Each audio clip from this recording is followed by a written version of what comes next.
If there's one thing history's shown us, it's that hate doesn't just appear out of nowhere.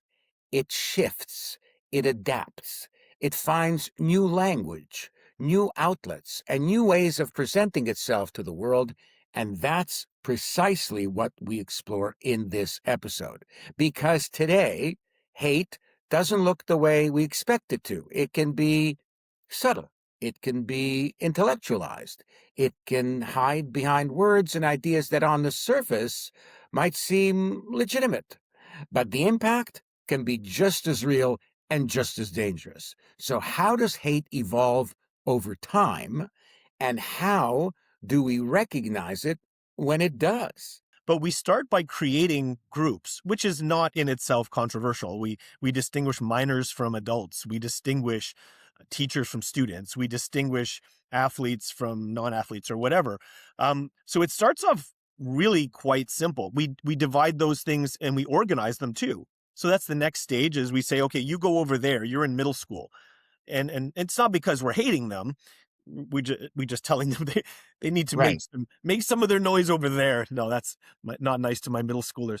But we do separate them into groups, and we do so with very good reasons. And so in itself, there's nothing wrong here. It's when it starts to drift. So we get into stage 3, which is the discrimination, which you certainly know, and your listeners will know.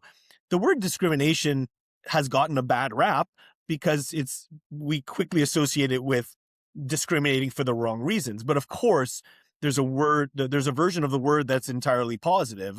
You're a discriminating reader. Right. You're a discriminating drinker of wine. You're a discriminating cook. Right. This you'll So have, this one you won't have. This yeah, you like, so this one you don't like. yeah, we do that in a way that it's highly recommended often to be discriminating in certain ways. So in itself, we do create rules that apply to some and not to others. We say that adults, or people who have a driver's license can drive, and those who don't, you cannot. So we use the force of law, which is the heaviest force in many ways that a civilization has, to discriminate.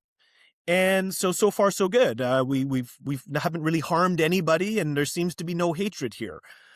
It's when we get to stage 4, which is the demonization of certain groups and the dehumanization of them in particular, that things start to turn.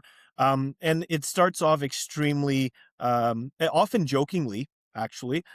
So studying actually the way that jokes and comedy are used to other individuals becomes somewhat of a topic in my class.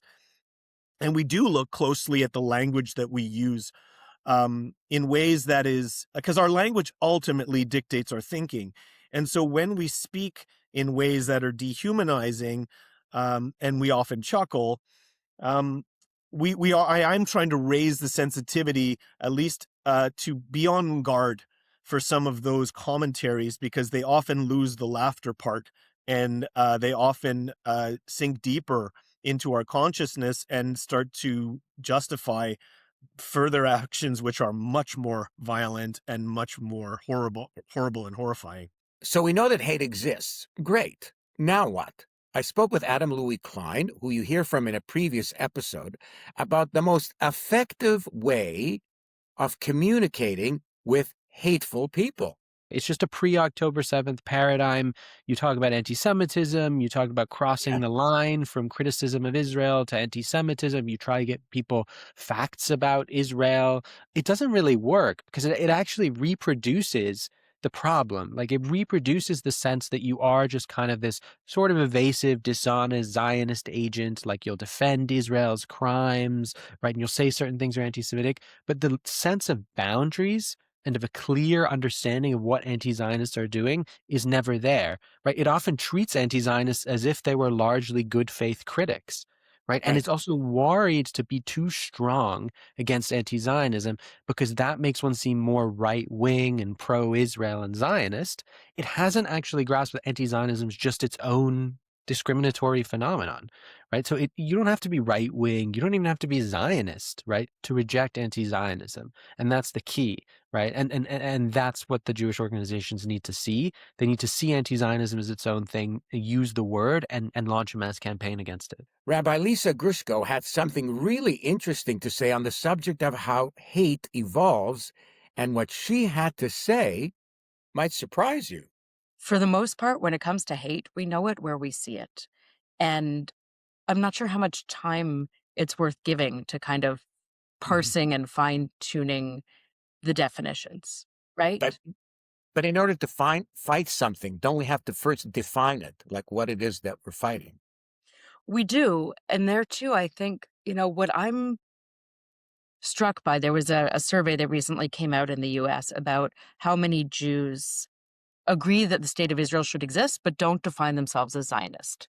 The numbers, not surprisingly, are different in Canada, but I'm much more concerned about defining and claiming Zionism than I am around anti-Zionism, right? Yes, it's important. It's important to identify it as a form of hate, but I worry much more, and maybe this is also related to, and I believe this very strongly, we have to ask ourselves, where's our influence, right? The friend you spoke about, it sounds like you're not going to change her mind.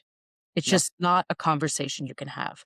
But there are so many people in our lives who, if we open a conversation and we don't come in fists up, that we can Yeah. have a conversation, right? Mhm.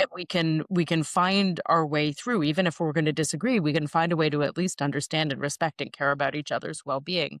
Um, but I'm worried about how many Jews don't say, okay, yes, Israel should exist, but I'm not a Zionist. Like, by the extent to which we've been willing to give that word up and let it be seen and felt and understood as a dirty word, that I think is a problem. And that's an area where I think we do have more control. It can be so easy to look at what's going on in the world and get discouraged. But the reality is that living in community and having open, thoughtful, reflective conversations is one of the ways we unlearn the hatred so many people have inside of them. So, where do we go from here? Molly Bowman, the managing director of Living Links, has some advice for people who are looking to take action in the face of hatred.